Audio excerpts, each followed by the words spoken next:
Students, today we are going to start chapter number 14 factorization. Exercise 14.1 आज हम करेंगे start. और एक्सरसाइज स्टार्ट करने से पहले कुछ टर्म्स सबसे पहले आपको पता होने चाहिए कि फैक्टर्स क्या होते हैं। Factors of natural number, first क्या है factors of natural numbers. Natural numbers कौन से होते हैं? वन से जो 1 2 3 4 5 अप टू सो ऑन, जो ये सारे नंबर जो होते हैं जो 1 से स्टार्ट होते हैं वो कौन से नंबर्स होते हैं? नेचुरल नंबर्स, यानी कि जो अपनी नॉर्मल काउंटिंग होती है 1 2 3 4 5 6 और 30 40 50, ये सभी कौन से नंबर्स हैं? Natural numbers.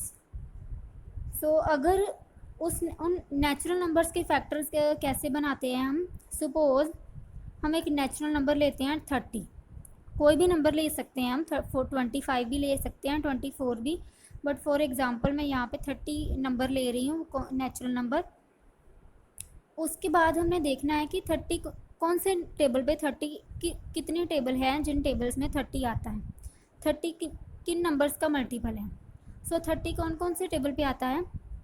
एक तो 15 के टेबल पे आता है, ठीक है, एक 5 के टेबल पे आता है, एक 6 के टेबल पे आता है। सो हमने किसी एक टेबल जो जिस टेबल पे भी वो नंबर आता है उसको हमने लिख देना है। जैसे 30 को हम लिख सकते हैं 2 इंटू 15, यानी कि 15 इंटू 2 क्या होता है? 30। सो 30 को हमने क्या लिख दिया? 15 इंटू 2। 15 के टेबल पे क्या आ गया? 30, बट किससे मल्टीप्लाई किया हमने? 2 से। उसके बाद हमने देखना है कि ये जो 2 और 5 है ये क्या है? फैक्टर्स है किसके? 30 के, यानी कि एक नेचुरल नंबर 30 है, ठीक है, उसको हमने 2 इंटू 15 लिखा, और 2 और 15 क्या है? फैक्टर्स है 30 के। उसके बाद जो फैक्टर्स हमारे पास 2 और 15 बने हैं, हमने देखना है कि क्या हम इन फैक्टर्स को और ब्रेक कर सकते हैं। सो 2 को तो हम लिख सकते हैं 2 इंटू 1, 1 जो है वो सभी का फैक्टर होता है, ठीक है। 2 को हम लिखेंगे 2 इंटू 1, 1 हमें लिखना नहीं होता, जस्ट सपोज करना होता है कि 2 ऑलरेडी सबके साथ मल्टीप्लाई है। सो 15 को हम कैसे लिख सकते हैं? 3 इंटू 5, 3 इंटू 5 या फिर 5 इंटू 3, यानी कि 15 के फैक्टर्स कौन कौन से हो गए? 3 और 5। सो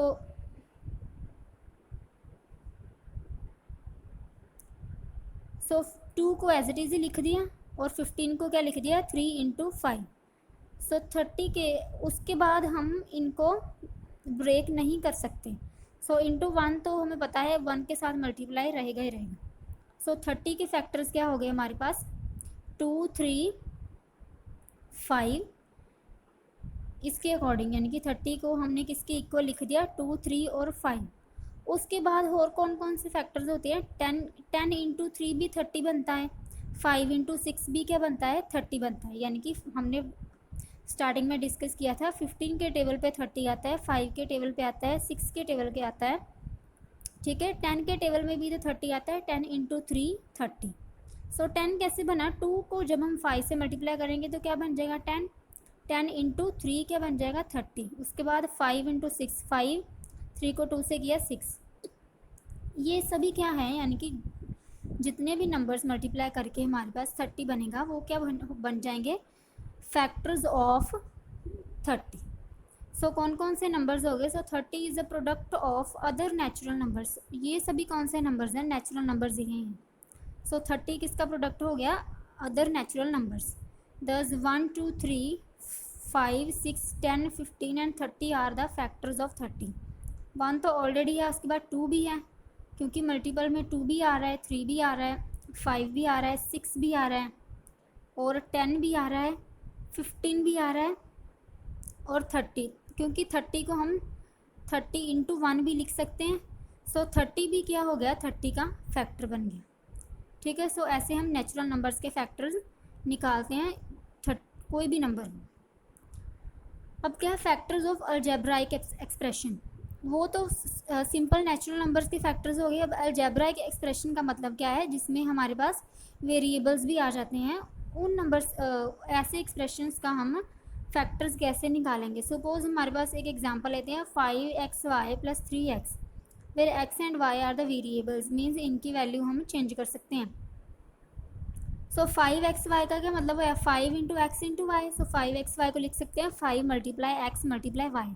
सो where 5x and y are the factors of 5xy। Similar way से हमने फैक्टर बनाने हैं जैसे नेचुरल नंबर्स के थे, कि नेचुरल नंबर को हम टेबल के उसके टेबल के साथ रिलेट करके लिखते हैं।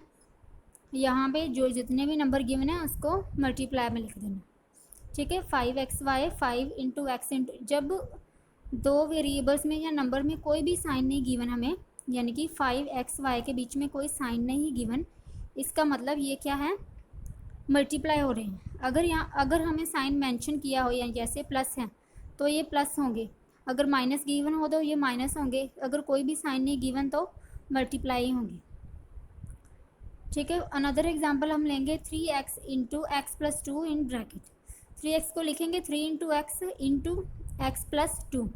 सो 3x and x plus 2 are the factors of 3x into x plus 2। Exercise 14.1 question number first क्या है, find the common factors of the given terms. Common factors find out करने हैं हमने। फर्स्ट क्या है, 12x और 36, 12x, 36।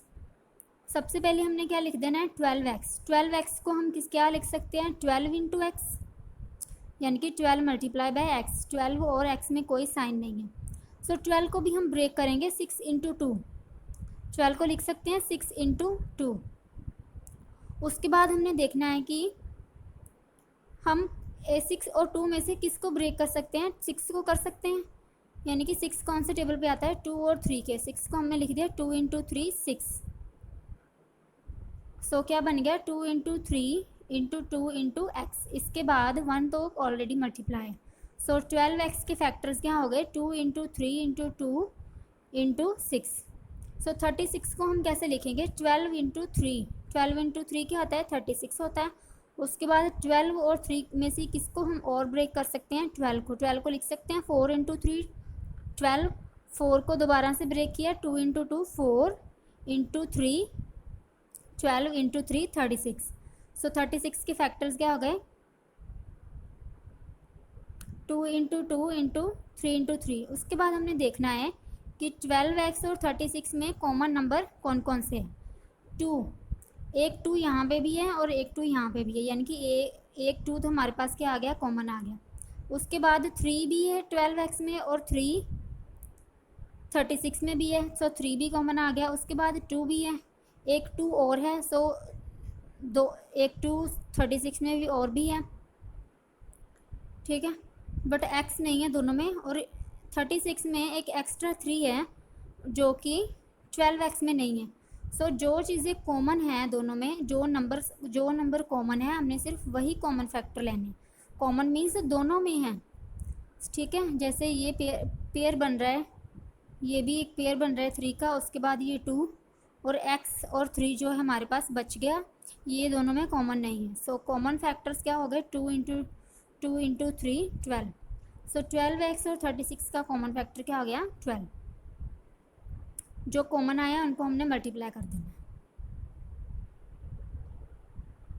सेकंड क्या है, 2y into 22xy, sorry 2y, 22xy। सो 2y को हम कैसे लिखेंगे, 2 मल्टीप्लाई बाय y। इसके बाद हम इसको ब्रेक नहीं कर सकते।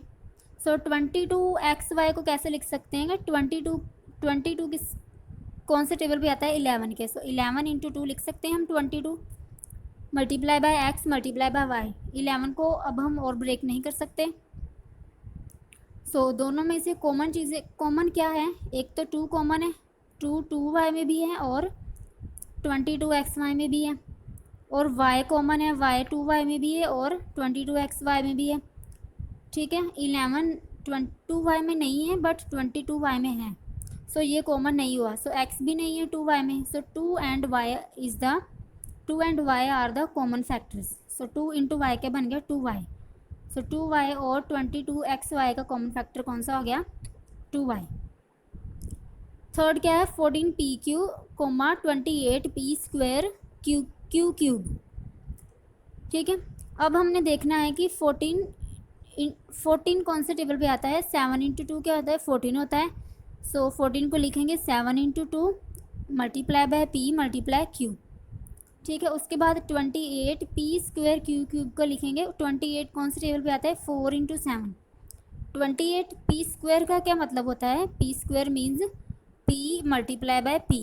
स्क्वायर का मतलब कि पी 2 बार मल्टीप्लाई हो रहा है, और क्यूब का मतलब क्यू 3 बार मल्टीप्लाई हो रहा है। सो पी स्क्वायर हमने उसको ब्रेक कर दिया पी इंटू पी और Q into Q into Q. उसके बाद हमने देखना है कि इन नंबर्स में से और किसको हम ब्रेक कर सकते हैं। 4 को लिख दिया 2 इंटू 2। उसके बाद इन दोनों में से हमने कॉमन देखना है कि कॉमन कितने नंबर से। सो कॉमन फैक्टर कौन कौन से हुए? एक तो 7 है दोनों में, ठीक है, उसके बाद 2 भी है, ठीक है, पी और क्यू दोनों में है, ठीक है। उसके बाद यहाँ पे एक एक्स्ट्रा क्यू है, एक्स्ट्रा 2 है, एक एक्स्ट्रा पी है और 2 क्यू है जो कि 14 पी क्यू में नहीं है। सो वो कॉमन नहीं हुए। सो कॉमन फैक्टर कौन से हो गए? 7 into 2 into P multiply by Q.